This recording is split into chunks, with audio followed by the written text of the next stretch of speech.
Hello, folks, and welcome back. Special broadcast today. It's already 2026. Can you believe 2026? It's already 2026. I'm just shocked at that.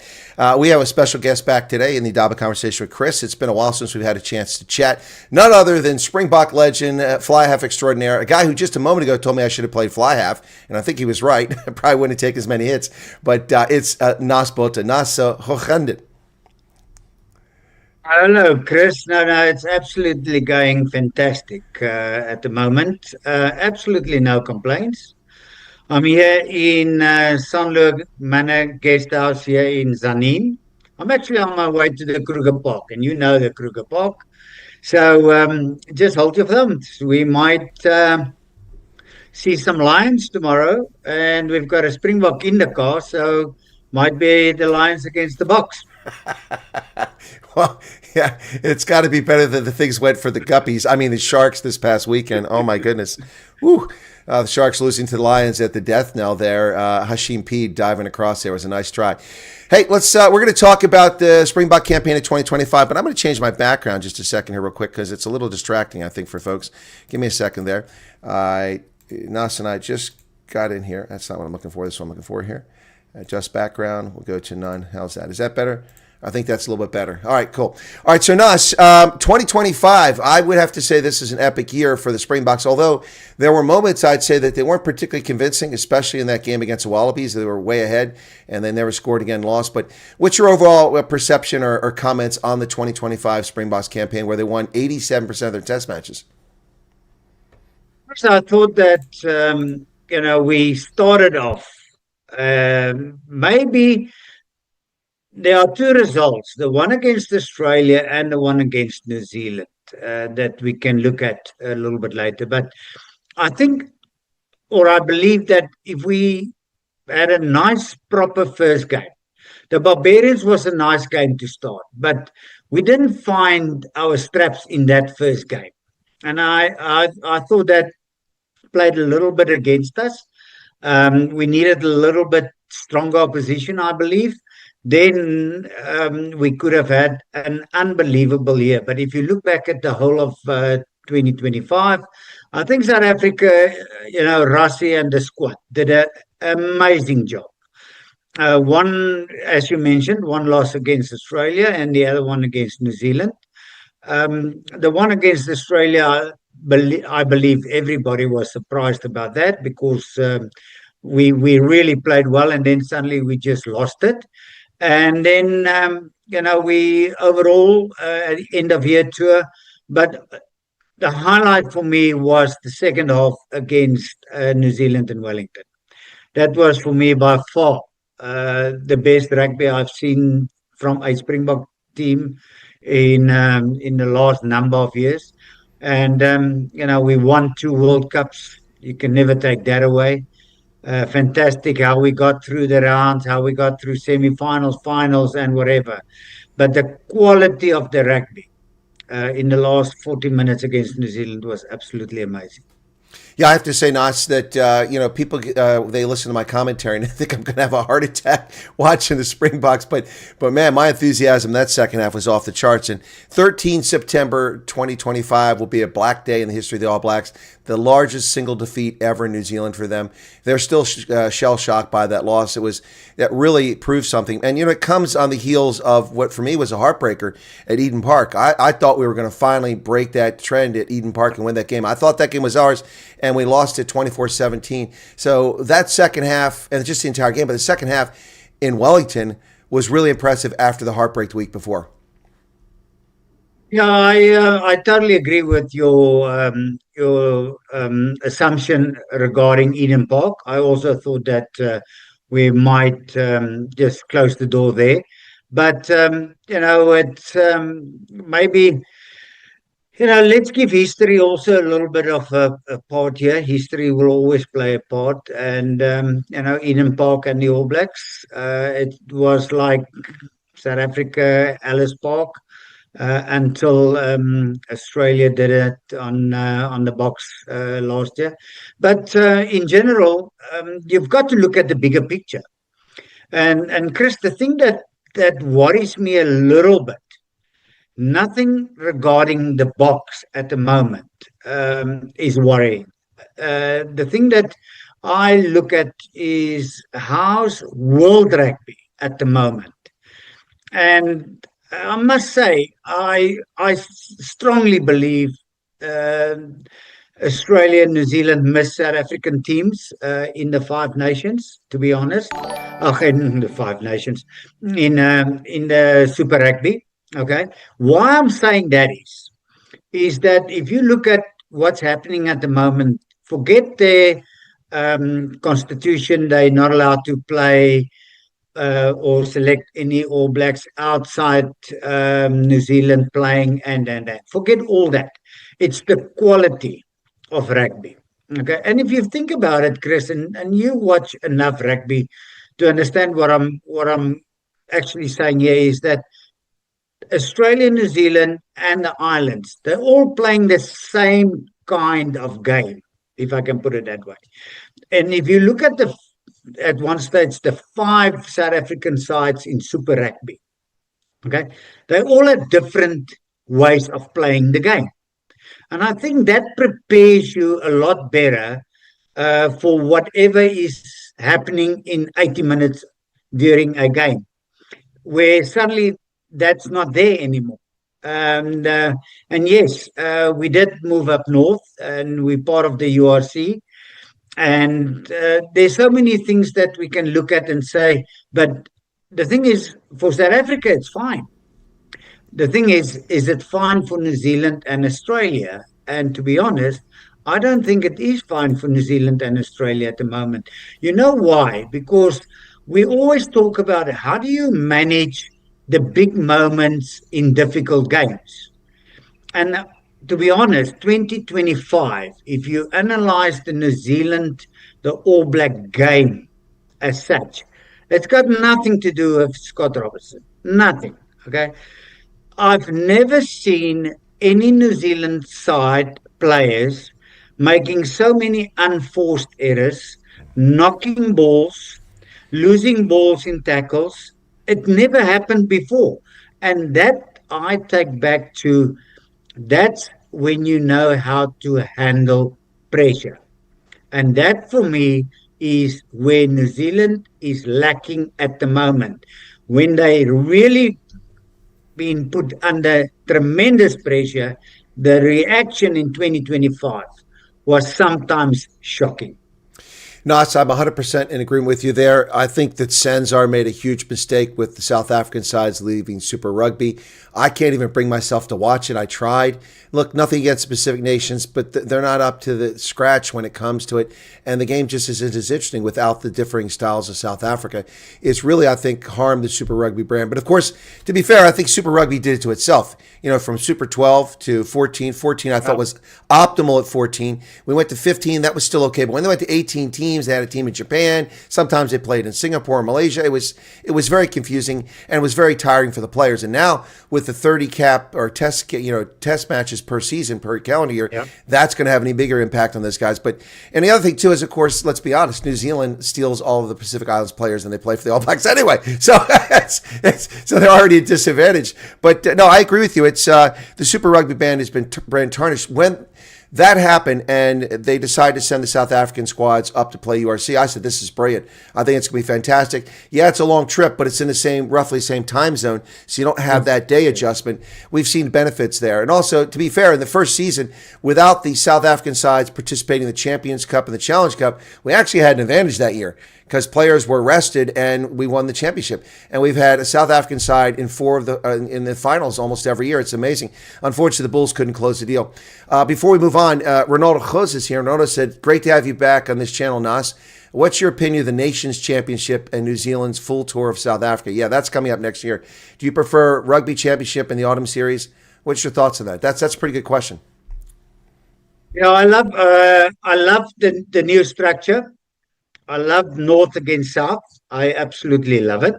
I think it's going to put a little bit more emphasis on the June tours, especially for the Northern Hemisphere, because I think, to be honest, they weren't always fair to the Southern Hemisphere teams because they send their B team a mix between youth and experience, and I think now they will be forced to send a proper team to come and play in June in South Africa, because Chris, doesn't matter how you look at it.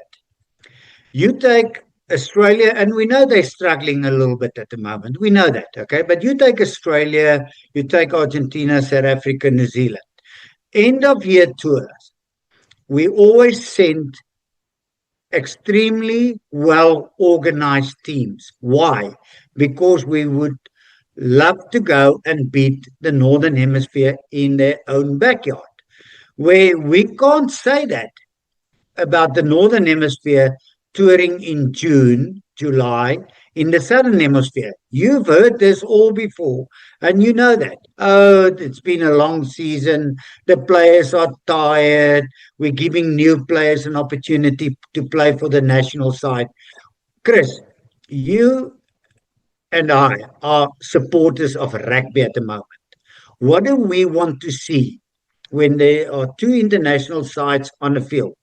The best players against the best players. That's what we want to see. I don't like this whole attitude of, yeah, but young players must get an opportunity. You earn the right to play for your national side. You just don't get a freebie because somebody else is tired. Okay, everybody is tired. You're taking South Africa at the moment. We're playing sort of non-stop. You know that. We're playing non-stop. With Super Rugby, we knew, okay, that's the season end. Then it's only the box touring in November. Then they break till about mid-Feb, and then you start.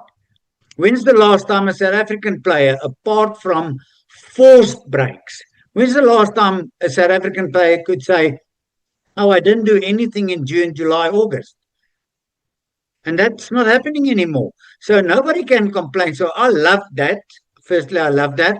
And I've always been a guy that loved tours.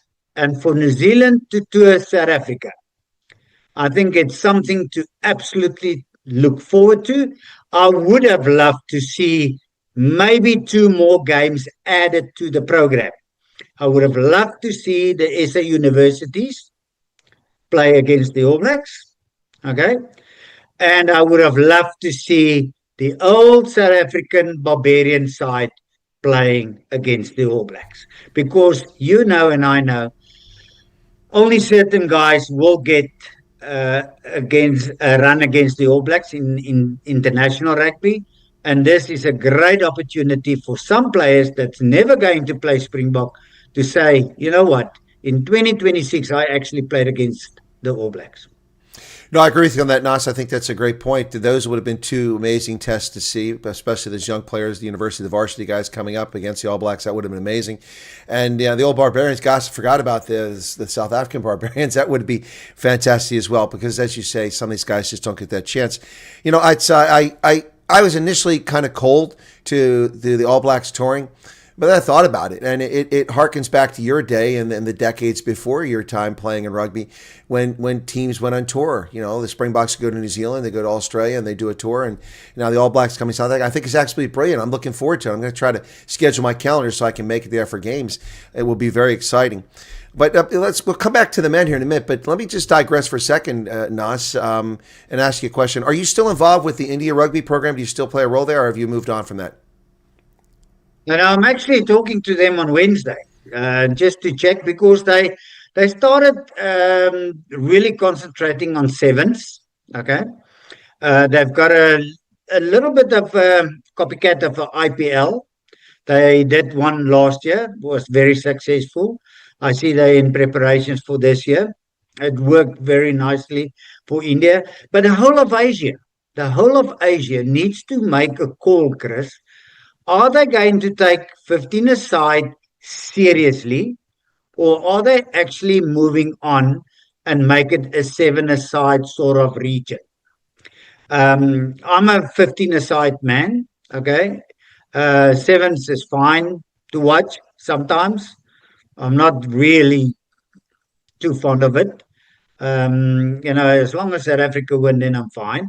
But apart from that, I'm not really the biggest sevens fan. Um, I love seeing guys coming through the systems because in sevens you need speed, and I love that in 15s. You take the Brian Abanas and you definitely need skill to play sevens, so that lift your skill level. But Asia needs to make a serious call and say, listen, are we going to take, apart from Hong Kong, China, and Japan, who else is going to take 15 aside seriously and then start like a Super 6, Super 10, Super 12, but on a national side in that region, then you'll see rugby will grow. At the moment, the way they're going on, you play 2 internationals per annum if you're lucky. Chris, no rugby is going to grow with 2 internationals per annum. We've seen South Africa, I think we played 15 this season, and it was absolutely amazing. And I would have loved, and Chris, I'm going to put a spanner in the wheel here, okay? Okay. And bear with me, okay? I would love to see the top 12 national sides in 2 groups, or play home and away. So you play 22 internationals per annum. Why I'm saying that is if you look at American football, and we're not comparing a sport with another sport, but what a success story NFL is. Okay? Now, rugby needs to get to a success story. I listened to an interview, and maybe you can correct me if I'm wrong, but I listened to, I think it was a member of World Rugby. I came in a little bit late, so I'm not going to play too smart about the interview, but it comes down that World Rugby actually makes money every 4 years at World Cups. And think about it, Chris. You're only getting paid once every 4 years for the work you're doing. It doesn't really make sense, does it? So what do we need in between? Yes, club rugby. Yes, private owners play a major part. There's the MLR. They're struggling to really get 12 teams going per season. It's a little bit of a struggle. And I know it's an expensive exercise. I know that. Money plays a big part. Okay, that's why sevens is much easier for Asia because it's less players that you need to accommodate. Okay, and it's not that financially stressful on the union.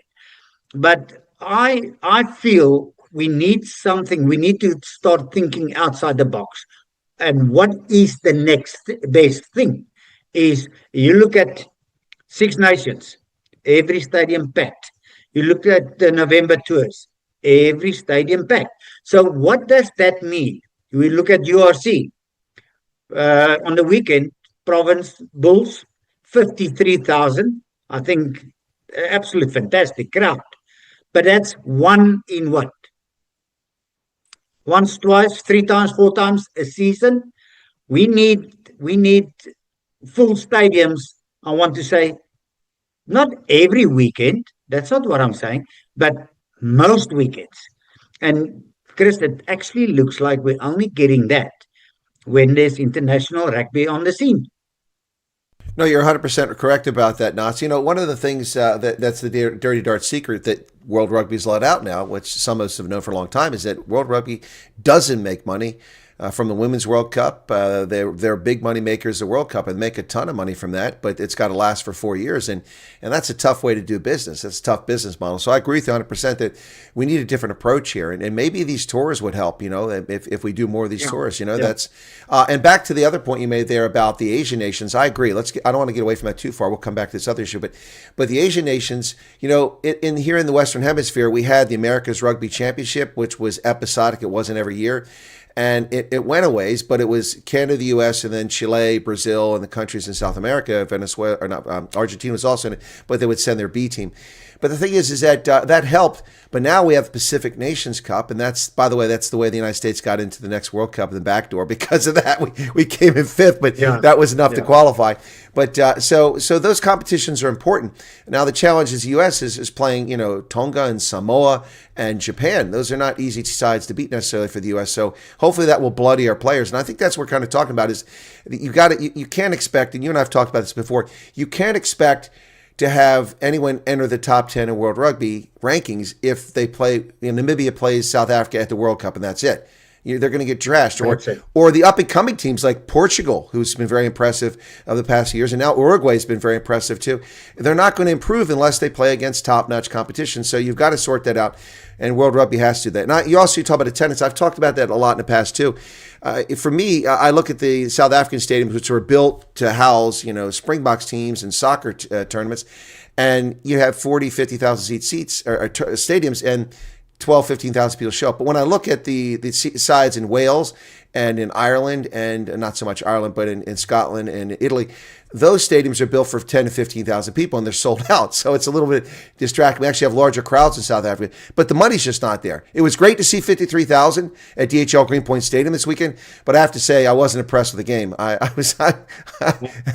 We'll get to the Stormers later on, but I wasn't impressed with the game at all. It was a very turgid North-South derby, unfortunately, but it was great to see the crowds and people. The turnstiles got to go. I think that part of this is the broadcasting structure that rugby has, the different agreements all over the place. Nothing's consistent, and the amount of money is inconsistent that comes through. That's been a big problem here in the U.S. is Major League Rugby couldn't secure a lucrative broadcasting contract. If they could do that, that's why the NFL is so big. It secured the contract decades ago, and it became the big thing. So rugby has to push more in broadcasting, I think. You're absolutely correct. And I must say, I thought I was the only one that didn't enjoy the game on the weekend. No, I thought it was horrible. It was horrible. Yeah. It was one of the worst games I've seen in a long time. I know it's a local derby, and I know when South African teams play in local derbies, it's not the greatest games. But the quality of the game was an absolute shocker. Yeah.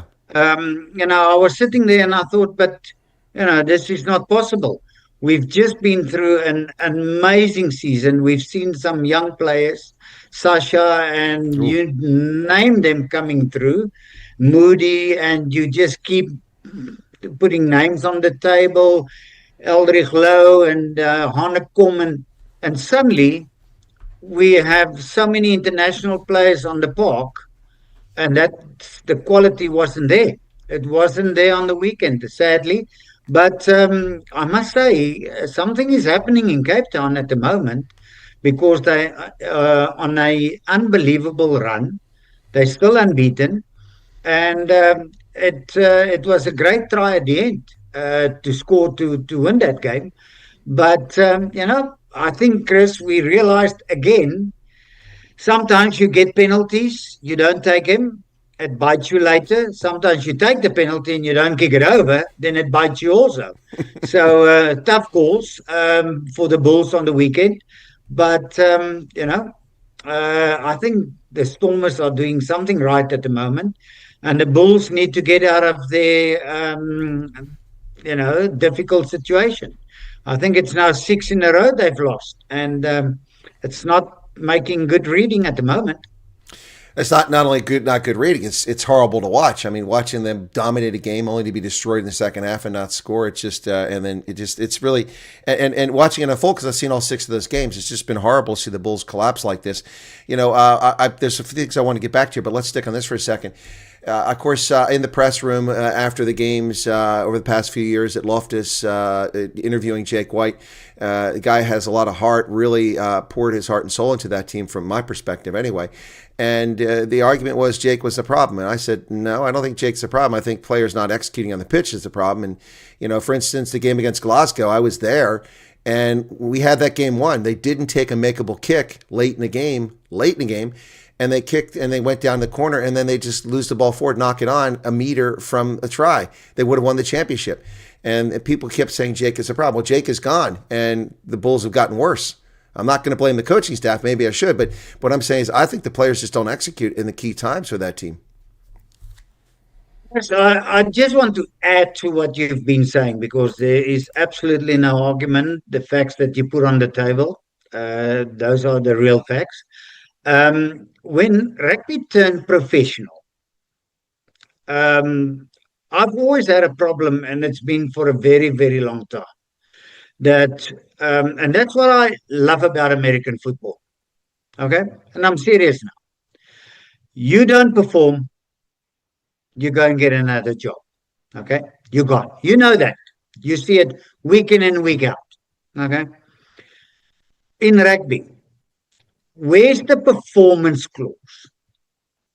If you don't play well enough, not a player getting 10 opportunities to prove that if he plays one great game, he survives for the next 3 years on one great game. That's not what I'm talking about. I'm talking week in and week out. That's your job. Okay? Do a proper job. And for years, the thing, Chris, that worried me a little bit is that I felt, especially in South Africa, bar Rassie and the Boks, okay, that the coaches want to be friends with the players. And if, as long as they friends with the players, they keep their jobs. Okay. And for me, that system can never be successful, Chris. Never. There must be a system where I am the coach, you the player. And if you don't perform, I must have the right to say, listen, Naas Botha, you're just not good enough. I cancel your contract because you're not up to standard. Go back, find your form. When you're good enough, I will have a look at you. And if you're good, then I will pick you. You know, and I know that's not part of rugby at the moment.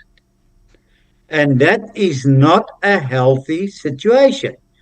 And that's why I say the thing that we don't want in South Africa, especially in South Africa, especially with the way the Springboks are playing, we don't want players to feel as soon as I play for my national side, I will put 100% effort in.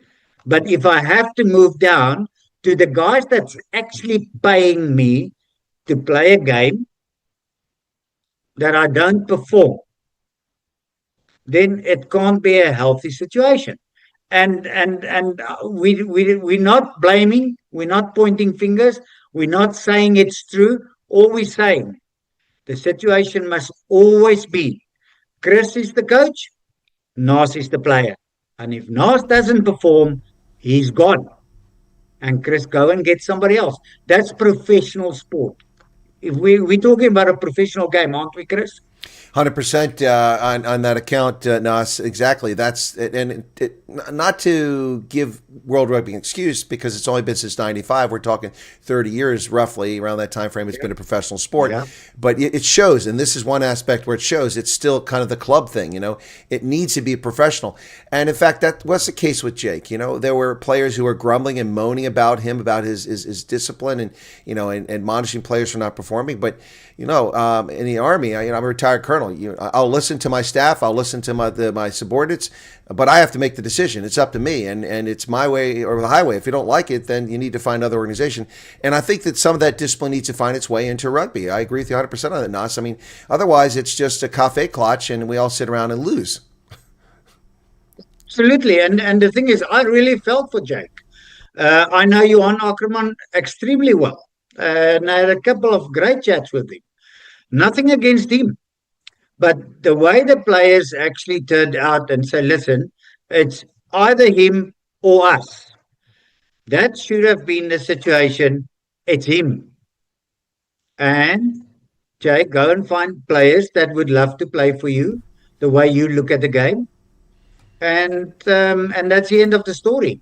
But we can't afford the situation, Chris. We just can't afford where players start making decisions if you have a job or not. He must be, and ask me, when I was with the Falke, years ago with Guy Cable. Okay, we knew we sort of the breeding ground for young players coming through the system. Hopefully, find diamonds that we can send to the franchises, to put it that way, and through the franchises can get to the national side. Because who's the most important, or which is the most important team in South Africa? It's the Springboks. So if you find a diamond at school level, you need to manage it extremely well. Why? Because at the end, Rossi hasn't got the time to worry about skill levels. Can he handle pressure? He must take. He must. The player must arrive, and Rossi must be able to just put him into a system and say, "That's the system, and that's the end of it." Okay, that's the way rugby should work. But when that happened to Jake, I'm honest. I thought, no, we're going the wrong way. Hey, you're working with individuals. You're working with different personalities. You're going to always disagree on things. You and me, we're not always going to agree on every single point. Of course, we're going to have debates regarding certain aspects of the game. But the thing is, at the end, if the coach says you do it this way, because think about it, if he's putting you and me in a situation and we fail because of his decision, listen carefully, his decision, he's paying the price. But you've mentioned it 10 minutes ago. At some stage, Jake you know, doesn't kick the ball not out when you get a penalty. He doesn't miss goal kicks. An open line knocked the ball on. That's killing the coach. And we can't really afford that. We've said so many times. You've mentioned something, and there's another debate. Let's look at the weekend that's passed, okay? You get kickable kicks, then they decide to go to touch. Okay, that's fine, no problem. But if you don't score on the first one, and you don't score on the second one, somewhere along the line, Chris, common sense needs to prevail and say, listen, take the 3 points. At least if I work my first phases properly, I will get the kickoff and I can start play again. But the thing is, as you mentioned, seconds to go. Just kick it over. Sometimes a team is ahead by 6 points. By 6 points. Listen to this.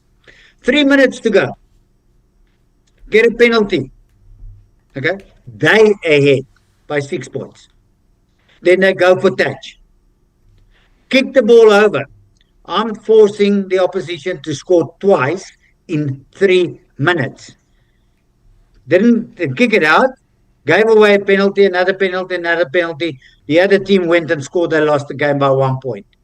Now, Chris, that's where you should pull that captain off the park and say, listen, you're not going to play for this team again because you just cost me a championship. That's how simple it is.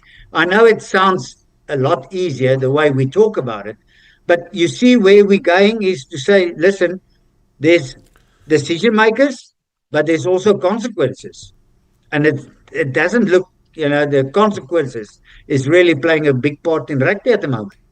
Well, I'm with you on that, Naas. And in fact, let's talk briefly. I want to come back. I want to talk about some injuries in a second, but let's talk about that game. I was exasperated at the Stormers. I mean, what are they doing? The clock is ticking down.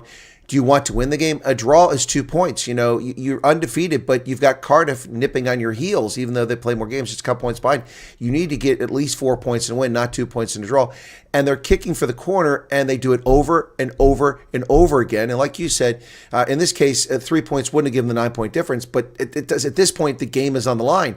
What are you doing? And we see this time and again, stupid stuff. It's like a couple years back, people doing dumb things. The U.S. team was about to win a game in Colorado, and they against Chile and had a player rush in from the side, enter the ruck from the side as we're about to get. We already been awarded the penalty. We had advantage, and he rushes in from the side, and then we turned it over and we lost the game and we were bounced out of the World Cup. Insane, stupid decisions by players on the field. The captains who are selected out there should be smarter than this. You've got to have some strategic vision about how are we going to win this game. And if you've got 5 minutes left and it's 8-8, and you're directly in front of the post, 30 meters out, how do you not take that kick? Oh, yeah. Yeah. See, the thing is, the you know, and people say, but that's old school rugby and old style thinking. The thing is, what do you want? You want to win the game. That's what you want. If I put suddenly 3 points on you, okay, and that can be in the first minute also. See, people always think the way we discuss it at the moment, Chris, we're only talking about the last 5 minutes of a rugby game. We're talking the first 5 minutes of a rugby game. Get 3 points on the board. It's as simple as that. Okay. Then if you take your kickoff, and you should be able in a professional game because you're practicing every single day kickoffs. Okay. Catch the ball. Then this other thing that kills me is this kicking just downfield. Okay. You've seen it on a number of occasions. Okay. Teams defend. And they defend, and they defend. Then they get the ball, okay, by a turnover, great tackle, or the opposition lose the ball forward and whatever. Then they just kick the ball downfield. Then advantage is over. Then they start tackling again and again and again and whatever. Now, Chris, there are certain times in a game where you have to kick the ball out. Why? Because your defense is not organized. Your scramble defense works extremely well. You just want the opposition to have a little bit of pressure on them by throwing it in straight, supporting 100%, this, that. All I'm saying is, it's like there's no common sense lately. It's just that if I get the ball, I just kick it downfield. And then I tackle and tackle and tackle. Then I get the ball and then I kick it downfield. Then I tackle. Chris, that's not smart rugby. No. And I think that's the thing that we're all missing at the moment is the smart rugby. Now you go back, and we will go back to Wellington in the last 40 minutes. When the ball bounces for you, use your opportunity. And if there is the best example ever for a team using their opportunities in 40 minutes is that Springbok side against that All Black side. Okay, we had the bounce of the ball, everything went for us, and we used it. Okay, now you take the next game, not the Springboks, but we take any next game. Okay, now suddenly the floodgates are actually can open in the first 10 minutes. Okay, then we just play like we practice. Nobody really cares, and we keep going on through the same system. It's like, I've got another one for you, Chris. You've played the game, so I can ask you also a question, okay? You can pull me. You're my coach. You can pull me normally after about 40, 50, 55, 60 minutes. You agree? If you feel I'm not really in it on the day. Well, you agree with me? I'll pull you a 35, Naas, if you're not getting it done. No. What I want to know from you, Chris, why, if you watch me, because you coach me every single day, okay? And you know what my standard is. You know what my skill level is. You know my mental stage, whatever. Chris, if I don't produce in the first 15 minutes, why don't you pull me in the first 15 minutes? Why? I don't understand that. It's like, and I've watched watch every game, okay? But I mean, so many times I've seen this guy is not on today. He's not in it. And then you see 20 minutes, then you see 30 minutes, and by 55 minutes they say, okay, change the guy. Why don't you pull him in the first 50 minutes? What is it about rugby that we sort of play on hope sometimes? Oh, I hope Naas will actually find his form. Okay? You know, you've played the game at a high level. You know what I'm going to say now is the following. You will never be able to fix something on the field if you started off on the wrong foot. You know that. Well, Nas, I have to agree with you 100% on that one. It does seem like we feel some sort of loyalty or obligation to players who start and they have to stay in there. And you can see players that aren't informed. You know, you can see that pretty early. You know, like I watched a couple games this past weekend, and at the end of the game, I'm like, who was playing fullback? I don't even remember. I don't recall even seeing him kick the ball anywhere or play anything or have any key passes. You know, and that's pretty disturbing when you've got someone on the bench that's as good or nearly as good who may be informed that day. Go ahead and pull them. I think you're onto something there, and that's old school where we just leave guys on the pitch. We need to bring them off if they're not performing. And I suppose part of it might be not just the old school thoughts about it, but also from a standpoint that you only get so many substitutions. You can't just bring players in and out of the game. Once they're out sort of thing. And maybe if you get an injury, then you're in a tight spot. But it depends, I guess, on how you pick those back players. If you go a 7-1, a 6-2, or a 5-3 split, what are you going to do? That depends on your flexibility. But I agree with you that just leaving a player who's not performing, I mean, and I guess the easiest position to pick on is fly half. If a fly half can't hit the broadside of a barn on a kick, and they can't put the ball in the right place to, get play going, then they should be pulled out, put the next guy in. Absolutely. The thing is, it's not, we don't have an attitude here between the two of us, okay? If you look a little bit out of sorts in the first 10 minutes, we need to pull you. That's not what we say. We're saying, okay, you get, and we've seen it, okay, you get 3-4 opportunities. You get 4 penalties, and you don't kick one out. Come on, Chris. What are you actually practicing during the week? You take a guy from the halfway line on the 15 meter. Okay. Now, any international fly off or fullback or whoever is the kicker, let's call him the kicker. Let's stay away from fly off and fullbacks. Okay. Just the kicker. From the halfway line, everybody should be good enough at international level to kick the ball 5 meters from the goal line.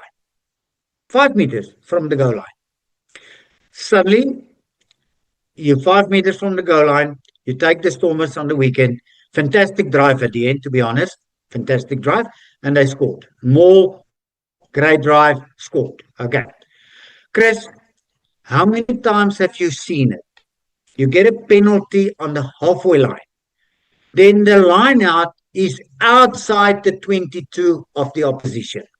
That means that ball traveled about 20 meters. Now, let's be fair.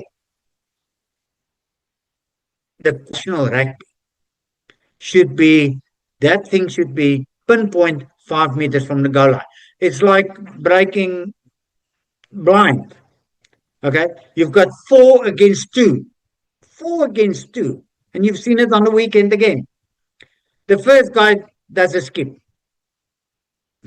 All you have to do is hands. 1, 2, 3, 4. The fourth guy will walk over and score a try. The first guy does a skip.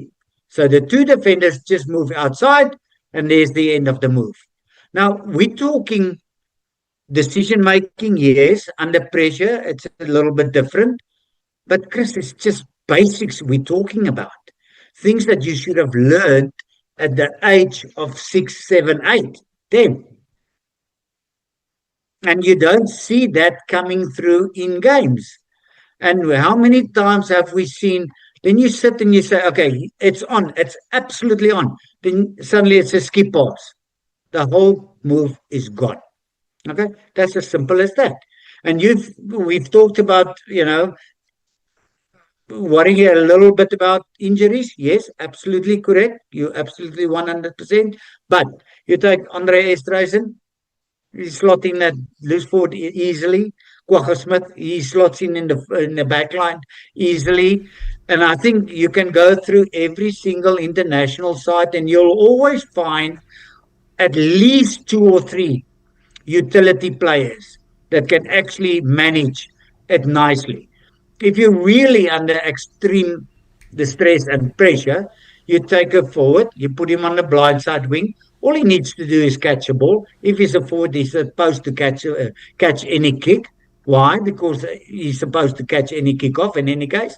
So you just put him on the blind side and keep the real wing on the open side. How difficult is it? It's not that difficult. No, not at all. And, actually, the Springboks were really blessed. I mean, not only do we have players that you just mentioned, like Andre Esterhuizen is very flexible. Norkia has been proven to be a little more flexible than I thought it would be. But you've also got amazing players like Cheslin Colby, who play fullback, wing, outside center, and scrum half in the same game. Yeah. Grant Williams is another one of these players who has the ability to go from scrum half out to the wing, and he's just as brilliant. And Cheslin Colby is just, but we're very fortunate for the Springboks to have that kind of flexibility for players to move around. Sacha Feinberg-Mngomezulu, just a couple years ago when he was coming up, I was debating with MV Velman. He asked me, where do you think his natural position is? I said, I think he's naturally a fly half, but he's brilliant at fullback. He's fantastic on the wing. The guy, he can play inside or outside center. He's a really amazing player. And I think that kind of flexibility. So I agree with you. We can work through that. But again, I think it comes back to the point you made, and I'm reinforcing that. Don't stick with a player and pray, for asking for divine intervention. He'll find his form in the 65th minute. It's too late. You got to build that late. By the way, an interesting stat here about the kicking. You went back to take the kick, take the points. Do you realize that 75% of URC games, the winner is the team that scores first? 75%. That's a pretty telling statistic. So if you get an opportunity to score 3 points in the first 5 minutes, take it. Absolutely. The thing is sometimes, people forget that scoreboard pressure is far more important than anything else. You can create 15 opportunities and not score once. You know what sometimes amazes me, okay, is that they get a penalty, they kick to touch, play, get a penalty, they kick to touch, okay, then they play, and suddenly the guy takes a drop kick. And it's like, okay, what did I see now? You had two opportunities to kick goal. Okay, I saw that at the weekend, this past weekend. No pressure, nothing, and then out of the blue, you take a drop kick. But I must be honest, I was actually glad. A couple of weeks ago, we had 4 drop kicks in the November internationals. We had suddenly 4 drop kicks in one weekend, and I thought, okay. The thing is, what people underestimate. And I think at the moment, it might be a little bit more a technique problem, the drop kick, than anything else, to be honest. Okay. But think about this. You're playing against me. I'm not doing anything wrong. Okay. Think about this. I'm not doing anything wrong. I'm not transgressing rules, laws, whatever, making stupid mistakes, whatever. Chris decides, okay, drop kick, 3 points. Think of the mental. Oh, it's a heartbreaker. I mean, if your defense is stout and you're stopping, suddenly somebody kicks a drop goal from 40 meters away. That's heartbreaking. Yeah. Now you take Ford in November. He did a couple. Okay. You take Yanni de Beer, a 99 World Cup, 5 against England. Okay. There's nothing. You walk off the field and think, okay, I actually did nothing wrong. But this guy scored 15 points against me. Okay. and that's why I say people just underestimate. And that's where I would go now. I'm seriously going to the number 10s and say, okay, there are certain times you can see the forwards. You've seen rugby lately, and I'm not too fond of it, but I'm not going to argue against it, is when the ball is like 3-4 meters away from the goal line. No backline players see any rugby ball. Okay, it's all stick with pass, drive, one pass, drive, one pass, drive, one pass, drive. You still there, Nas? then hopefully you score or call to the scrum. Well, somebody's using the internet. It's killing his internet there. Looks like we lost Nas there for a second. He's kind of frozen at the moment. Hopefully, we'll get him back here. 3 points. Now, go. 5 minutes later, there's another 3 points. Can you imagine how mentally it's tough on the defensive side? Not making mistakes, really doing a great job, but the scoreboard keep ticking over. Yep, ticking over. Yep. Yeah. No, 100%. I'm with you. I love the drop goal. Although I was a bit disappointed in Damien Willemse's drop goal attempt this weekend. It was kind of sad. Right in front of the post, about 26 meters away. He went further right of the post than he kicked the distance. But all right, let me shift a little bit here. Something we don't really talk much about. I think that Sorrow is going to ban me from going to URC and Springbok games because I have this habit of showing up when players have career-ending or career-altering injuries. I was at the 2015 World Cup game. I think it was in Birmingham against Samoa when Jean de Villiers was injured, and that ended his international test career.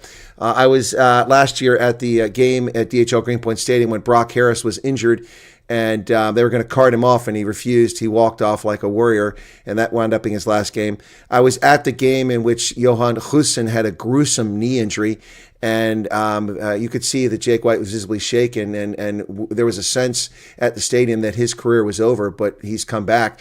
And then, of course, this is the one I want to get to because you're a former Bull, and so Bulls are important to you. But Elric Lowe, an amazing player, an absolutely gruesome injury. It was hard to watch that video live and then the replay. And I thought he might have trouble walking again, let alone playing rugby.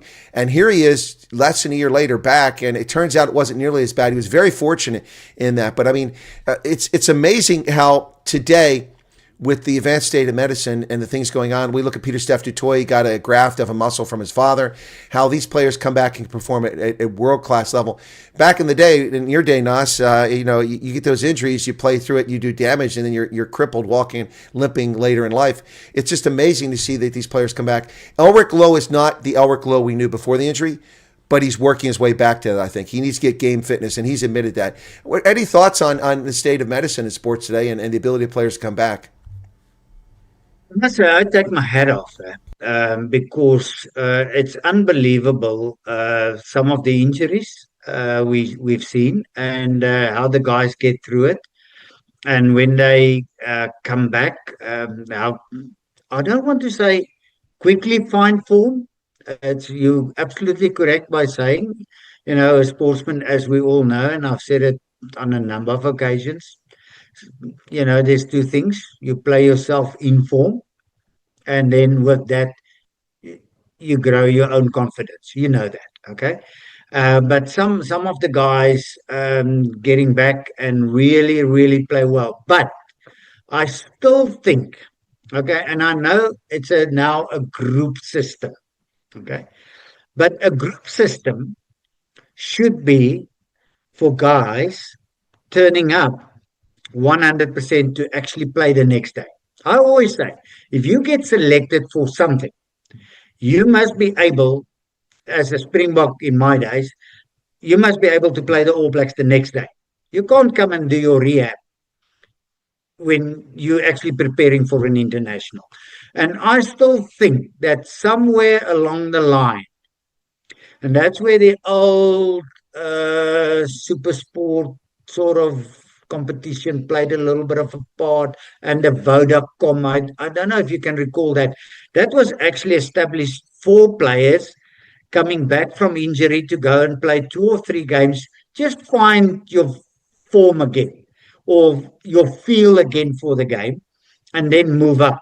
Now the guys go from 10 months out straight into the group system, and and you've done enough pre-season training. You can do whatever in pre-season. You go and play your first game, and you just wrestle for 2 minutes in the mall for the ball. You nearly die. Why? Because that's just the way it is. You can never, ever take any situation in a pre-season and try and copy a pressure situation in a sporting arena. You just can never do that. So I would like to see some of the players struggling with long-term injuries to come back, play 1 or 2 games, just get a feel again. And I think sometimes the player will get sooner back to the normal standard. I must say, I thought Ulrich actually played quite a decent game on the weekend. You can't blame him for anything. But you're absolutely correct by saying, it's tough. And, I feel for the guys, but the medical staff lately, it's unbelievable. And the way they look after players, especially head on head, how they look after the players, making sure the player is really looked after, is safe, no, when there's serious harm, making sure he gets the best treatment. So, I think a lot of players should actually sometimes turn to those guys and say thank you, because it's because of you I'm back on the field. But you also know the little word willpower. Sometimes that takes you with whatever comes with the territory. Maybe that step further that you need sometimes to get to the higher level. 100%. Someone just gave a super chat, said Naas Botha, the only player who could ever defeat 15 men with one boot. I like that. That's pretty good. That's very generous. No, look, for the audience, I'm not criticizing Elric Lowe's performance. I thought it was very good, actually. But Elric Lowe is another level before the injury. This kid was amazing. Absolutely. And it's going to take him a little bit of time to get back to that. It's like, I was very critical of Sacha Feinberg this weekend because he kept kicking the ball into touch on penalties, or not into touch, leaving it on the field. It didn't go into touch on penalties, and trying to get it. And also his ball placement was bad. He didn't have a very good game. But then that's because this guy who scored 37 points in a match this year, has scored a hat trick of tries, and has amazing ability to just find space on the pitch. So his standard that we've put him at is very high. So if it isn't at that level, then you're like, okay, wait, what's going on here? But he wasn't in. Look, he was okay for a fly half this weekend, but he wasn't at Sacha's standard. And that's the problem, I think, is we put players at a higher standard when they perform so well. We expect more of them. And I think that's kind of one of the disappointments with this game this weekend. So, Naas, let me switch up just a little bit here. We'll go a little bit longer if you can. I know you've got some stuff you've got to do here, but the Women's Rugby World Cup, I don't know if you follow that at all. I remember a few years back when I started talking about rugby, I told South Africans about the women that we don't have a women's team. Like, yes, you do. So a few years ago, about 6 years ago. But the women's team, I was at every one of their games in England. I was at their first game against Brazil. It was amazing. They won that game 66-6 at Northampton. Then the game was truly exciting to watch. I think the best performance they had was against Italy in York. They won 29-24, and that essentially qualified them for the knockout round. Of course, they lost badly to France, but that was expected, 57-10. But the quarterfinal against not the All Blacks, but the Black Ferns was unbelievable in the first 20 to 30 minutes. I mean, the New Zealand struggled. It wasn't like they were taking it easy. They struggled against the Lady Bucks. They were amazing. Now, obviously, they were defeated in the end. They don't have the experience. They don't have the skill set that the Black Ferns have. But I have to say, my hat's off to the women's Springboks. They were amazing this season in the World Cup. And also, of course, we know Nadine Ruiz. She's unbelievable, man. She's like the Sacha Feinberg-Mngomezulu of the ladies' side. I watched her. I'm just breathlessly watching her, and she was so unselfish, giving up the ball for other people to score a try when she could easily score tries, breaking the field of play. The women's performance in England was incredible, I thought. I thought overall, firstly, let's talk about the Springbok girls. I thought they were absolutely unbelievable. Definitely a far cry from what we've seen in previous World Cups of the South African side. They were extremely competitive. Their skill level unbelievable. It looked like it was difficult to find, I want to say, reasons to criticize them. To be honest, I thought in general they really, really did extremely well throughout the World Cup. Okay. And then let's look at the World Cup as such. You talk about US, you talk about Canada, you're talking about France, you're talking about Australia, you're talking about New Zealand. Italy. Now suddenly you can add South Africa to it. I must be honest, I was absolutely amazed of some of the plays the girls did.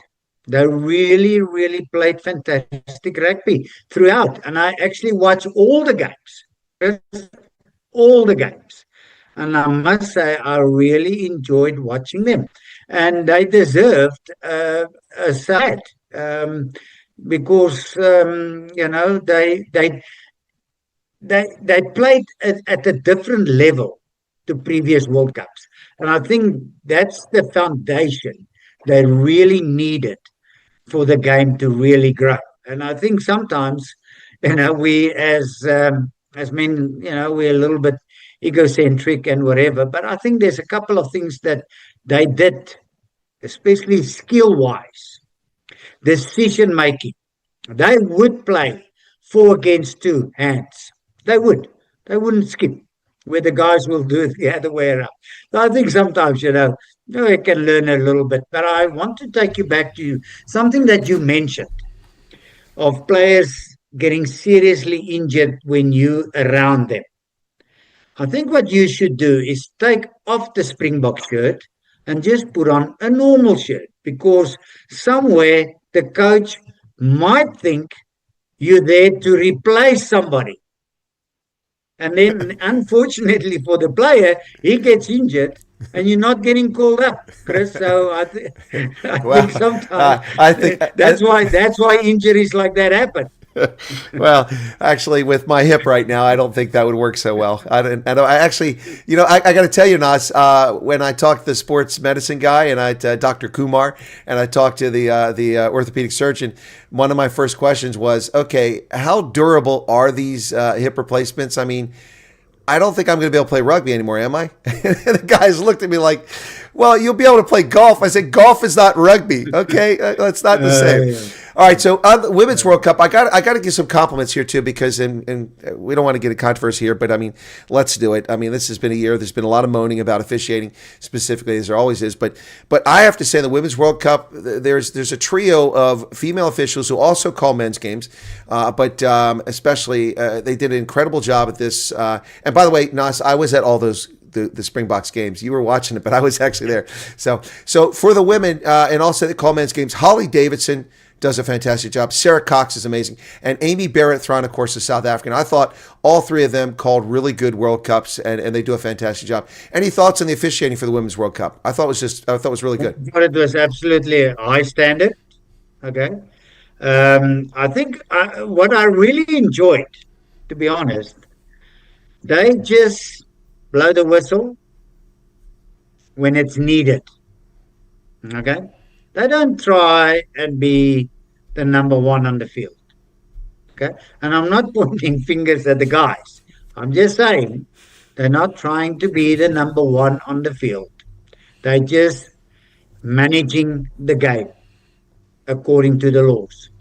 But I must also say, Chris, I do stand up a little bit for the men. Okay? Because what they try and do is they try and implement the laws as it is. And and I know, there are too many laws that's got absolutely so many gray areas that they don't even know what's sometimes going on. And it's a little bit of a guessing game.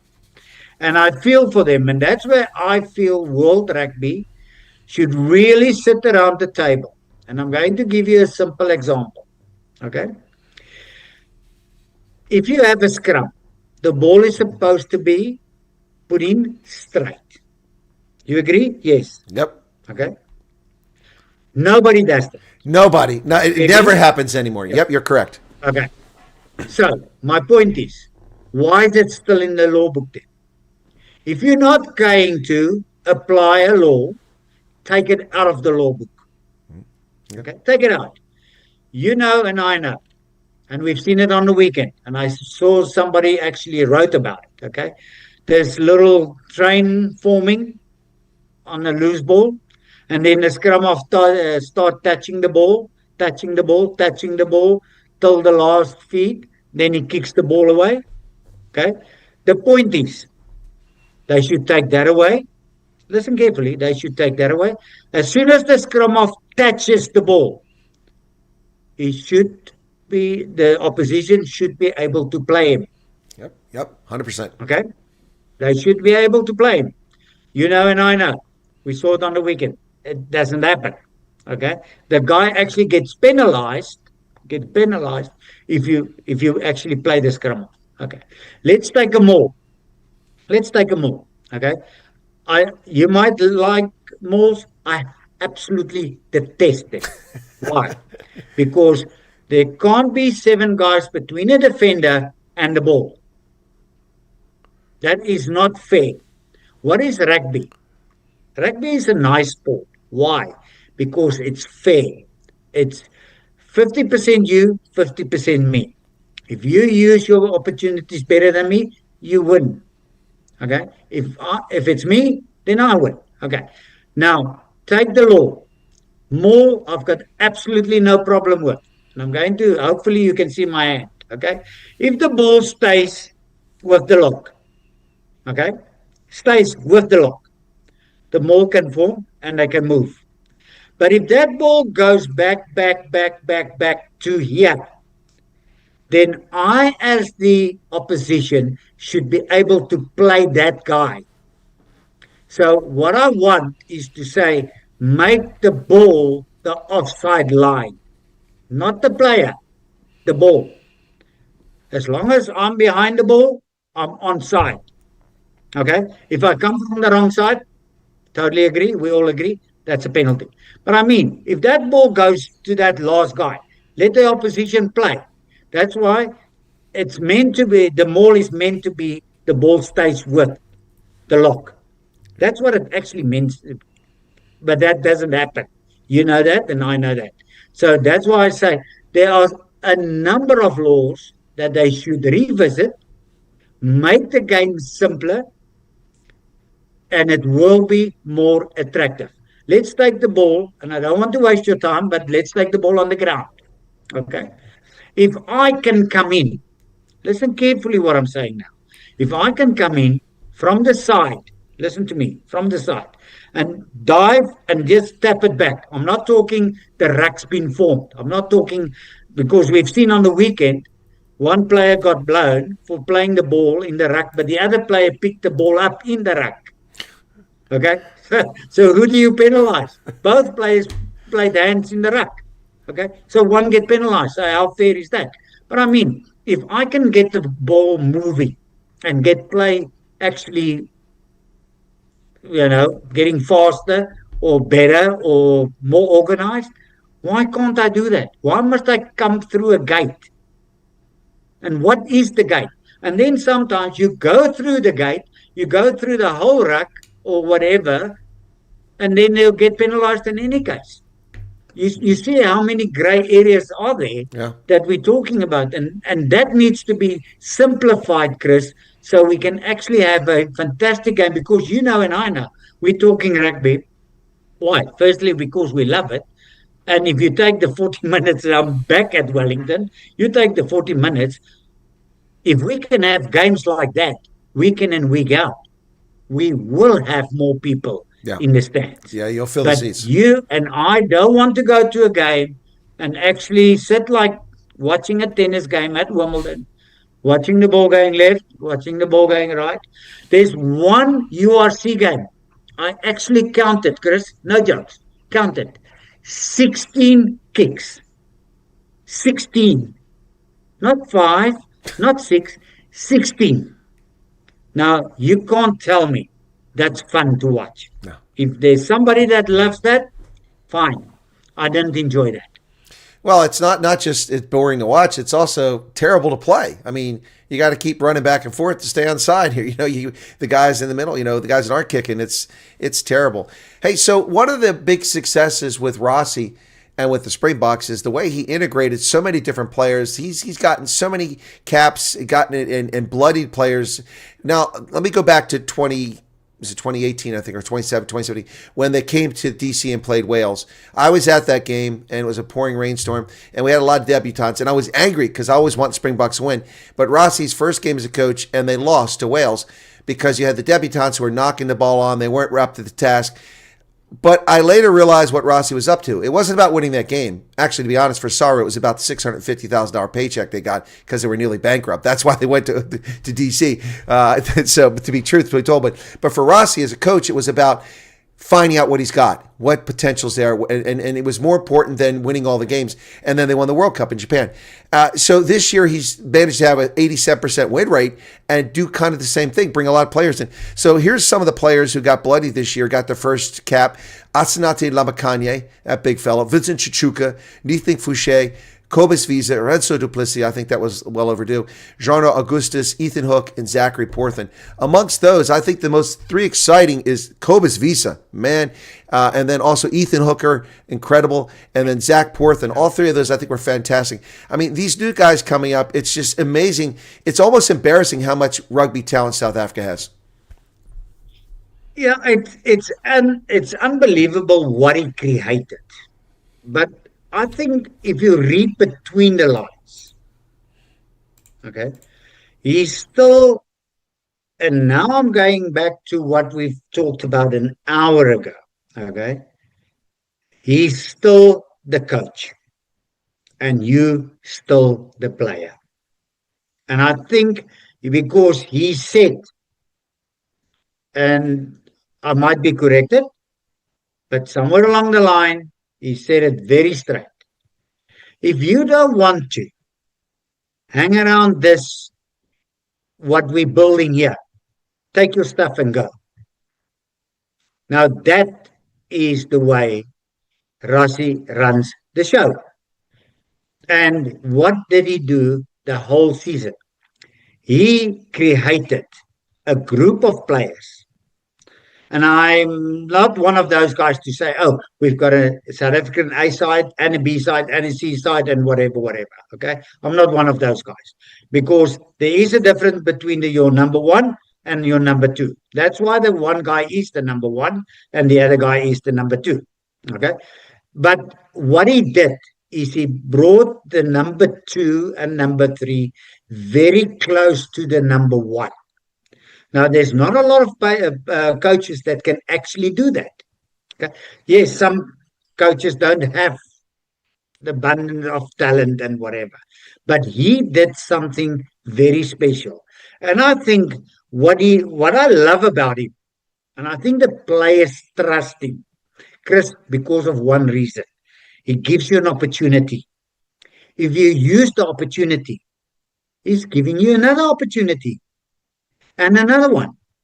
It's a little bit like you get your opportunity. If you don't use it, don't blame me for not using it. Okay? And I think the players, that's what I read between the lines. The players know if Rossi give you an opportunity and you excel during that opportunity, you're not going to sit on the bench next week. You're going to keep playing. That's what Sacha did. Let's be fair.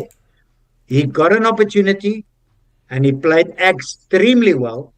He didn't get dropped and then play and then dropped and then play like we've seen in previous years from other coaches, where they have two great scrum offs, then the one must play 3 games, then he must take a break, then the other one must play 3 games, then he must take a break. Chris, how do you find form if that is the attitude? Yeah, you can't. You can't find form. Doesn't happen. Yep. And you can't find confidence. That's the big problem. And that's why I think that's where he's extremely fair, is to say, listen, take your opportunity. And I think all the players bought into that. They know if they get an opportunity, they will keep on playing for South Africa. Because what do you want? Yes, we want a good group of players playing for South Africa. If there's an injury on a Friday night, we don't need to panic because the next guy stepping in is nearly or equal to the guy that's stepping out. Not a lot of coaches get that right, and I don't care if you can compare coaches and players, and yes, we can say, yeah, but some countries don't have the same kind of talent. Chris, that's absolutely rubbish. Okay, everybody's playing URC, French, Premier League, NPC, Super Rugby. They all play. It depends on the coach how many players he can get ready at a certain level. And I think Rassi is the only one. People always say, "Oh, but what's the next trick?" There's no tricks. He's just making sure you do enough to beat the opposition that you play against. That's all. That's as simple as that. It's a very simple exercise. And he keeps it uncomplicated. And that's why a couple of years ago, and I know, we could only play like a little bit of a kicking game. Okay. We were the better team without the ball. You know that. You've heard it so many times. Okay. Now suddenly we can play that kind of game. We can play a 10-man game. We can play a 50-man game. We can play a 9-man game. We can play whatever we want. And it's all down to coaching and managing the players. And I think that's where I absolutely give him all the credit for what he achieved this year. It's unfortunate that we did lose 2 games, because I still think it's to our own mistakes and fault that we lost those 2 games. Yeah, 100%. I think that we could have and should have been 15-0 this season. That would have been incredible. But nonetheless, it's still the most dominating team. And I want to get to some of the accolades that the Springboks won this year before we get to a wrap up. And then I want to also we'll touch briefly on the URC because we discussed that ahead of time. But there is a cheeky statement here from one of the viewers. David Simpson says, "Great interview, Chris, with a rugby legend. Thank you. Young and cheek, asked Naas how he was able to keep his white shorts so clean. He says, to answer his own question, he says, Naas used his head and passed the ball." Okay, that's kind of cheeky. That's a little cheeky. But really? Not really. If you do your own washing, you always I just made sure that I didn't do too much washing. The thing is, it wasn't. See, the thing is, if you take New Zealand 81, okay, and I always joke about it. The try. I think it was against Auckland. I actually scored and went down just to slide a little bit in the mud. So people couldn't say, "Oh, he always had clean shorts." Okay. The thing is, in our days, we played according to the laws and how you could apply them to your advantage. That's what I do today. The thing is, it's a different ball game from then to now. It's and I know. You can't compare the 40s to the 50s to the 80s to the 2000s. You just can't compare, okay? And I'm not even going to go there. It's a different ball game. You know what? And I want to mention this because somebody mentioned it the other day, and I thought that was very clever the way he answered it. Okay, is that people always say, "Yeah, but would this guy actually fit it in today's game? And would that guy actually fit it in today's game?" What a load of rubbish. Okay. I played with some of the best players in the world. You're talking David Campisi, Nick Farjots, Hugo Porta, Donnie Gerber. Name them. Rob Andrew. You can name them. Mark Ella. Do you really think they couldn't adapt the word adapt to today's game? Of course they would have. Of course they would have. Okay. So anybody could fit into it. Even these guys today could have fitted in a game 30 years ago. Okay. The thing is, let's be fair and let's be honest.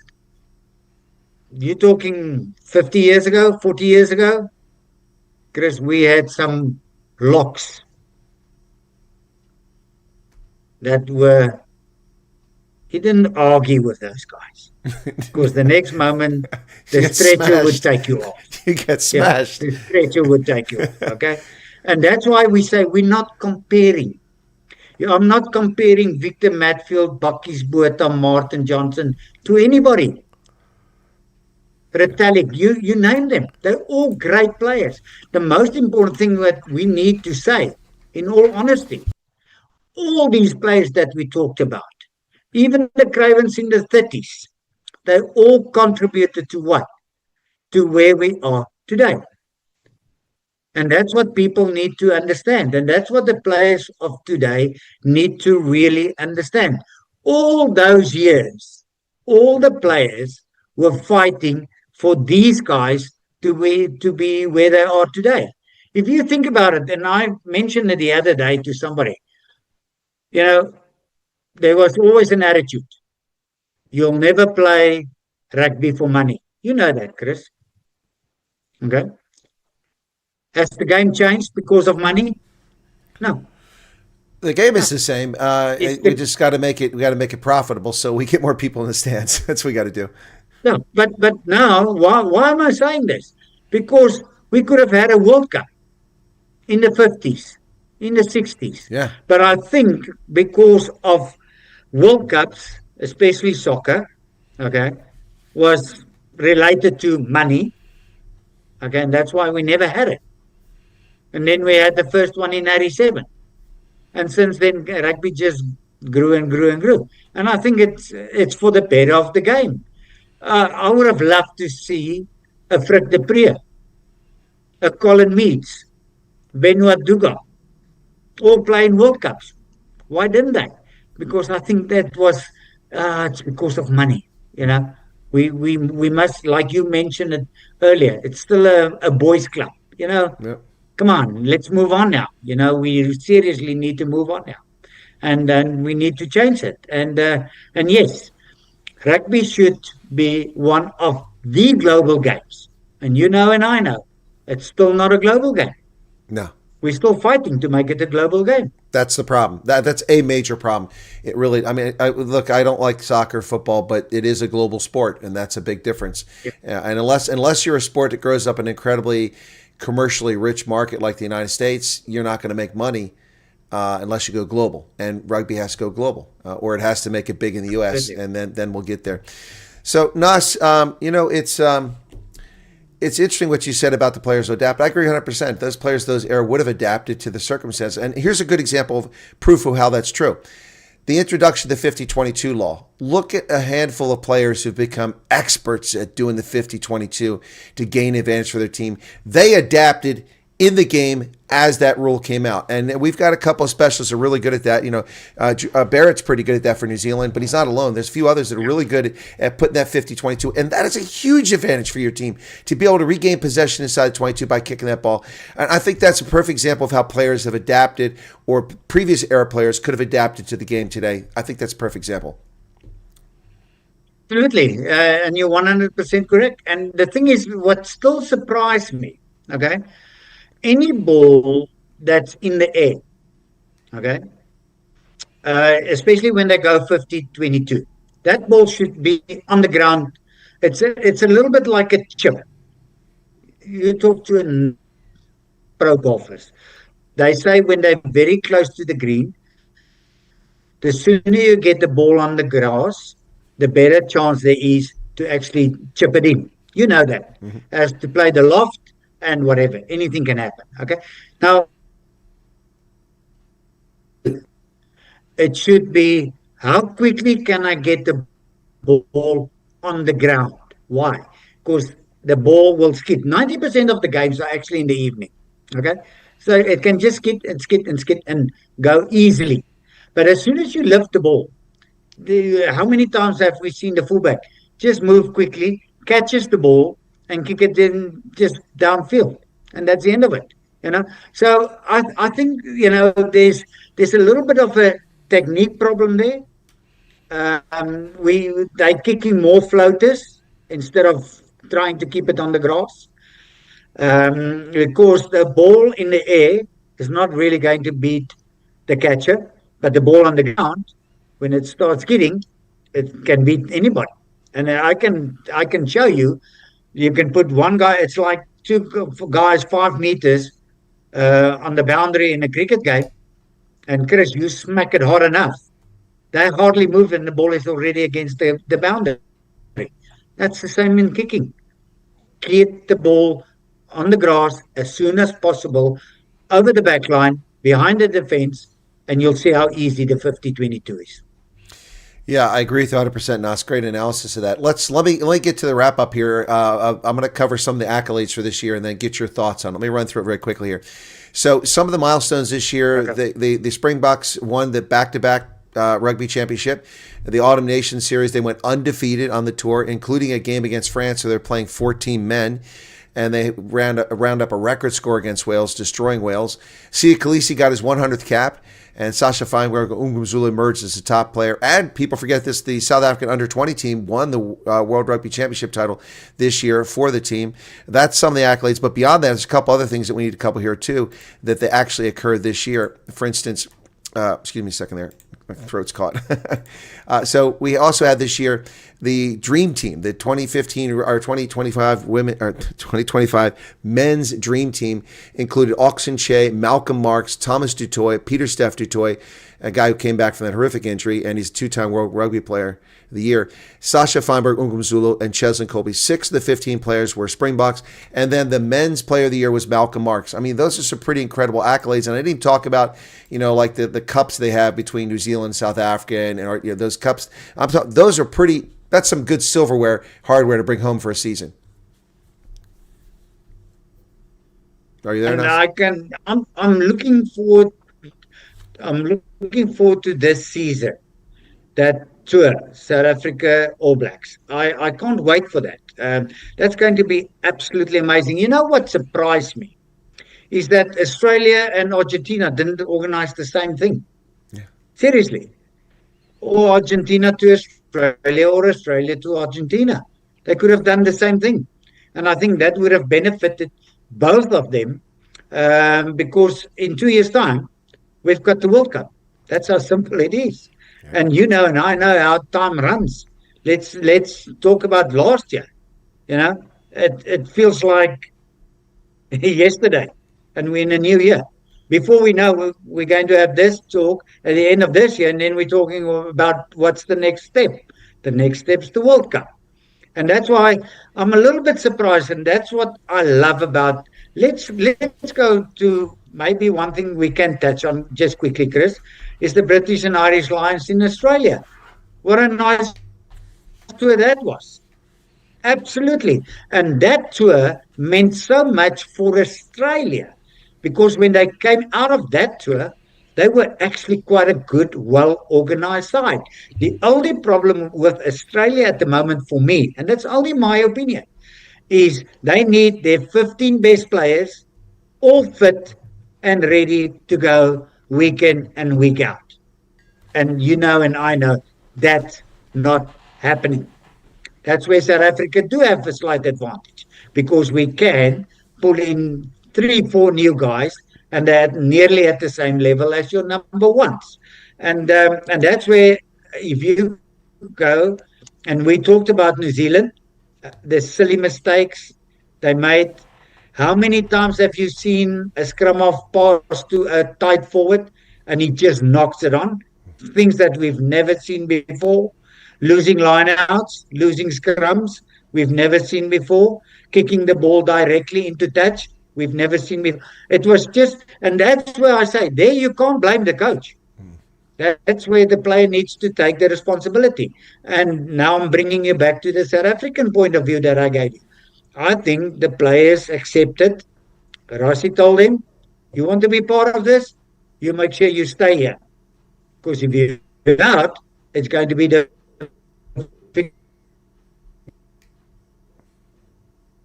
at the standard that, we're not going to win every game, Chris. That's also, it's impossible to win every single game. Okay. But I'm telling you, I would rather win 85, 90% of my games than losing 80 or 90% of my games. Well, and on that thought, Nas, we'll wrap up with URC here. We talked ahead of time, you and I, just briefly. And I'm a Stormers fan. I've been a Province fan for 40 years and then became a Stormers fan when they came up. The Stormers are 8-0. They're top of the log right now for URC halfway through the season, and hopefully they won't have some sort of implosion in the second half. But 8-0. But to me, they're not playing like an 8-0 team. But, you know, at the end of the day, you just have to win. But, you know, you can't take that attitude, you're just going to win, into the playoffs and then win the championship. But my concern about the Stormers is they haven't played to form. But the good news is they've won. But there are 4 games they could easily have lost and be 4-4 right now. So, you know, if you look at the URC, Leinster doesn't look as strong as they usually are. Ulster is starting to look strong. Cardiff is surprisingly stronger than I expected. Benetton is weaker than I expected. And then the other South African sides have all been disappointments. The Lions are inconsistent. The Sharks are atrocious. And the Bulls are just a disaster at the moment. What are your thoughts on the URC season? We're halfway through it. And where do you think we'll be at the end? I saw a prediction by Rugby 365 that only one South African side will make the playoffs. I think that's a bit harsh. I think the Lions and or the Bulls could still make it. But what are your thoughts as we go to the second half of the URC season? Okay, I'm going to take you back now, and it's vital that I know we're talking URC, but let's go to the first 2 games of Leinster, okay, where they lost against the Stormers and the Bulls. They played a lot better against the Bulls. Against the Stormers, they had a shocker, okay. But it was without the international players. Now, that's where we need a 1 season for rugby. This in between the whole time, it's not going to work. It's maybe working at some stages. You can't keep on going like this. If it's a Northern Hemisphere season, everybody starts in August. Everybody finished in what? September. Okay? That's it. Or June. And start in August, finish in June. Okay? If it's Southern Hemisphere, you start in Feb and you end in October. And that's it. We need that. That's one. Okay? Because it doesn't matter what you say. Those 2 games put Leinster on the back foot. And they still haven't found their form. Because the other day it was 13-8. They won, and that's not good enough. They're a much better team than that. So that just shows you that's one thing that's not working. Okay. The other thing is, in between the URC, you've got the Investec Cup. Okay, that's coming on the next 2 weekends. Okay. Now, as a coach, and I'm going to ask you the question, okay? If you look at the URC or the Investec Cup, which one would you like to actually win? You're asking me. I've become kind of biased. I want to win. I want to win the URC. Okay. Now, see, I'm against. I'm the opposite to you now. I want to win the Investec Cup. Why? Because the URC we've got in South Africa, Ireland, Scotland, Wales, and Italy, plus England and France. That means you seriously a fantastic team. Now that brings me back to a question. It's a European Cup.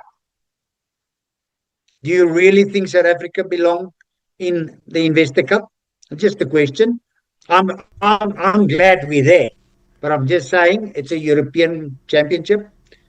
Shouldn't we play the Currie Cup when they're playing the Investec Cup? Just the question. It's a fair question, and I get the point that people make, but I'm not opposed to South Africa playing in that. Okay. I'm also not opposed. I'm not opposed. I'm just saying, that's why I say I would love for the Stormers, because they've got the best shot now, okay, winning the Investec Cup. But and I know, you look at Toulouse, Toulon, Northampton, there's some great sides in the Investec Cup, where in the URC, Chris, let's be honest, Benetton, a little bit from the Italian side. Cardiff definitely playing. The Ospreys actually is not playing too badly at the moment. I saw the Dragons had a good win the other day, but I mean, you're talking, okay, Glasgow, the team out of Scotland, really. And then you're looking at Leinster. Munster, Ulster, and Connacht. I'm not too sure that they can win the championship. I think Leinster can, but I don't think the other can. And then you look at South Africa, I absolutely agree with you. Apart from the Stormers, we're still waiting for the great Shark side to step forward, step up. We're waiting for the Bulls to really step it up. We're still waiting. I know there's more games at home, I think, in the latter part of the competition. So that might play a little bit to their advantage. But the thing is, we had this fortress at Loftus, and I don't see that anymore. We've got brilliant players, but the results aren't showing it at the moment, to be honest. Well, Naas, I'll tell you that I think that my Stormers put a few chinks in Fortress Loftus. They've been up there and won several times now. No, Yeah. And it's not good for the Bulls. no, it's Not not. good for the Bulls. No, it's not. All right, so let's go ahead and wrap up here in just a second. Naas, you've been very generous with your time as always. Always enjoy our conversations. I think people have enjoyed it. But there have been a couple questions here from folks. I just want to put it into one question for you, and they ask you to talk about some of your teammates, and I think you have nothing but great things to say. They want to hear what you have to say about Morne du Plessis, your captain, and then also, of course, Danny Gerba. Quickly, tell us about those guys. Great rugby players. To be honest, Chris, I've said it on a number of occasions, and I'm not just saying it because I'm a guy. If you say something, you must mean it. I was extremely fortunate to play with unbelievable, skillful rugby players, and quickly, I'm just talking South Africans now. Gysie Pinaar, Johannes. Raymond Karel du Plessis, Michael du Plessis, Pierre Hoop, Dani Gerber, Divan Serfontein, Tommy du Plessis, Uli Schmidt, Louis Moelman, Mona van Heerden, Kevin de Klerk, Burger Gelnys, Boland Coetzee, Teen Stoffberg.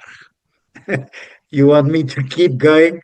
Then you've got a captain like Wynand Klaasen and a Morne du Plessis.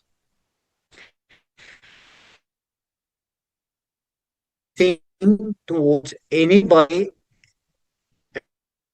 and I don't point fingers.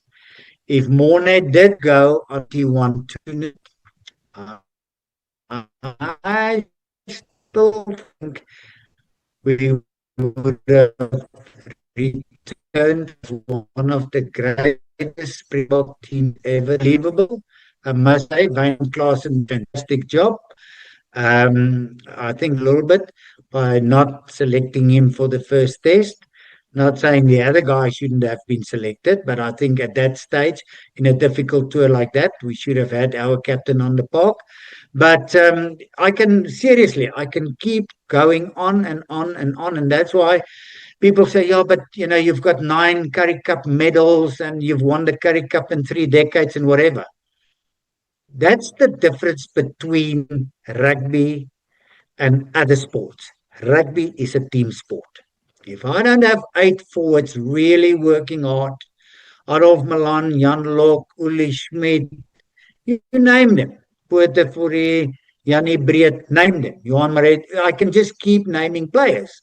Then I would never have had the ball in my hands to do what I was supposed to be doing. And then you look at Raymond and Karel du Plessis, Dion Roosdays, and okay. How many more do you want me to mention? No, I think we got it, Naas. We get the point here. It takes a team effort. That's what rugby's all about. Naas, listen, it's a pleasure as always. It's so great to have you back in the program. It's been a while. Hopefully we can do another conversation sometime soon. I've got to say, Yeis and Eiste. Yeah, Yeis and Eiste. Thank you. And I must say, I actually learned something from you. So I've got to give you a little bit credit because after I saw you in Bloemfontein, okay, and I must say, and the way we worked the World Cups, I thought that was absolutely amazing, okay. I did start my own sort of little thing on the side, not on the side, but, on YouTube at Naas Botha 10. So, sometimes We look at URC and more a little bit of the international sides. So at least you gave me a little bit of a direction to go into, Chris. So I'm extremely fortunate that you did show me a little bit of the tricks. And I must say, I actually enjoy just talking about the game. But Chris, one thing we have to agree on somewhere along the line is that World Rugby needs to come out really firm and get rugby sorted out because it's a fantastic game. People love it. You can see it week in and week out, but there are too many little structures that's not for me in place at the moment to take us to the next level. I agree, Naas. World Rugby hurts itself with its confusing, constant law changes and then keeping archaic laws that need to go away. Consistency needs to be there. And also something you said earlier, I think the referees are in a tough spot because the way the laws are written really puts them in. But we really did clean up World Rugby in some respects. And again, I go back to, and I don't know it's still the case, but going back as late as 2019 World Cup and even into 2023, I still think that World Rugby is dominated largely by the old boys club mentality, which goes back to the club era, and it's really hampering the game. If we could change that mindset, this game can explode. It's the fastest growing team sport on the planet, and it really needs to get more attention and love and care. All right, so I've put a link up there to your channel for those. It's in the video description. You can go check out Naas's channel over there. Give him a subscriber boost. We appreciate it. Yeah, Naas, look, that first time we met in person was in Bloemfontein a couple years back, and that was epic right outside of Grey College. The problem with that is that was early days for me. I didn't have a microphone, and the sound was a little echoey. And the problem with you and I, Naas, and let's be honest with each other, when we get to talking, we could talk for 6 hours. Neither one of us want to stop. Now that's the unfortunate thing, but that just shows you what a nice game we're talking about. Yeah. But I must say, I still keep my one eye on American football. So I've watched the wildcard games coming up on the weekend. Okay, so we know now who's going where and whatever. I think anybody that support the Chiefs, they really got a surprise this year. I don't know, Chris. Maybe I must send you to Dallas because we need something there. The Cowboys just can't get going. I don't know what's going on. Naas, your bias as being a former Cowboy is showing through there, my friend. No, but I'm just saying, and I've watched some of the highlights this morning. Unbelievable. I felt for the kicker, against the Steelers. I thought, what a kick to miss. But unfortunately, it happens. Okay, but in general, I always like to not compare because you can't compare the two sports because it's two different kind of games. People trying to compare, but I must say the thing is, one thing, Chris, America needs to step up. They've got 6 years, then they're staging the World Cup. And they need to get through the qualifying rounds. They need to get through the group rounds. And I did watch them in November, and they struggled a little bit. So let's hope they can follow the ladies' lead and really step up because you need to stay in the World Cup as long as possible. I know it's 6 years, but before we blink, the 6 years are gone. And then there's a lot of pressure on America. So they need to sort out their stuff ASAP because I still believe you have the talent. Yeah. I seriously believe. No doubt about it. We just need the television contracts and we need the development in the schools. That's the key. I mean, most players don't start playing rugby until they're teens and wind up playing, or even at university, and that's too late. It's gotta be like New Zealand. As soon as they can walk, they need to be kicking the ball. That's what needs to happen, and then it'll all. Yeah. But that day will dominate. But Naas, it's not 6 years away. I was just in Salt Lake City when I went out to meet some of the South African refugees in Idaho. I went down to Salt Lake to see a few of my viewers, and I was staying in the Hilton, and I got in the elevator to go downstairs, and these women were in there, and they had World Rugby shirts on. I said, "You guys wouldn't happen to be from World Rugby, would would you? And with Irish accents, they said, yes, we are. I said, are you here scouting for the Men's World Cup? And they said, yes, we are. So already 6 years in advance, they're out here looking for venues and securing rooms and places for the teams to stay during the World Cup. But it's not just that. We also have the Women's World Cup before that. So we get a dress rehearsal. So there's a lot coming up. All right, Naas. So one thing we chatted back and forth, but we haven't had a conversation like this. In the 2023 World Cup, what you and I were doing was absolutely loved. So many people discovered my program, and really, they were like, how is this American talking to Naas Botha about rugby? And he seems to be holding his own, and they seem to understand each other. And what we did in that World Cup, a lot of people really appreciate it. I run into people all over the world who talk to me and say, hey, that was amazing. We really appreciate what you guys did. So thank you. I want to thank you on camera for our conversations we had in the World Cup, because I was in France on my own. And after a game, I got to come back and dial up and have a Zoom session with Naas Botha to talk about the game. It was fantastic. So bye-bye, donkey. No, you were more than welcome. But as like I said, you also showed me something. So, it goes both ways. All right, cool beans. Naas Botha, South African Springbok legend, broadcaster, coach, rugby executive. Take your pick. He's done it all. The man with the golden boot. Naas, I'll let you drop off, and I wish you a happy New Year and to your family. It's good to chat with you again. Same to you, Chris, and hopefully we'll see each other one day. Okay? All right, cheers. Bye-bye. All right, folks, Naas Botha. Bye-bye. And Bye. that's going to wrap this up, and then we got the news coming up in just a moment here. All right, there you go. I hope you found that useful, informative, entertaining, enjoyable. I did. I certainly enjoyed it. It was pretty awesome to chat with Naas again. It's been a while since we did it. We've been in touch, but that's the first time we chatted in a while. I should have asked him if he got the cap. I forgot to do that. The news will be up. Give me about a 4 or 5 minute pause, okay, here, folks, so I can get ready, okay? And this was unannounced. I didn't announce this one just to let people tune in at their own leisure. All right, thanks, everybody. And my thanks to Naas, and I'm going to wrap it up with something kind of cool. Let me get to it here, folks. I hope you'll enjoy this. Let me take myself off the camera, and then we'll have a short break, okay? So I gotta remember I'm on Zoom here. All wrapped up. Okay, hang tight. You're going to get this, enjoy this, okay? It's coming.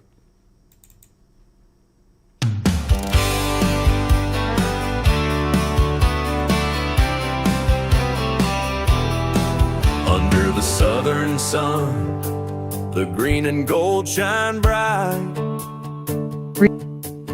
On the field of honor, they battle with all their might. From the scrums to the tries, they always find their way. Springboks rising higher day after day. Springboks just win, win, win. They can't be denied. With the Webb Ellis Cup, they're filled with pride. The greatest rugby nation, standing tall and true. Better than the rest in every test they pursue.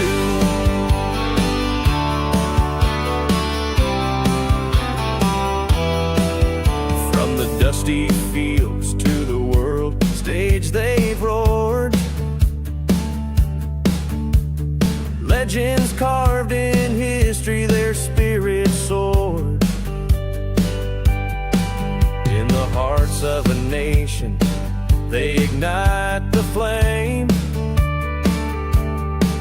Every tackle, every try, echoing their name. Springboks just win, win, win. They can't be denied. With the Webb Ellis Cup, they're filled with pride. The greatest rugby nation, standing tall and true. Better than the rest in every test they pursue.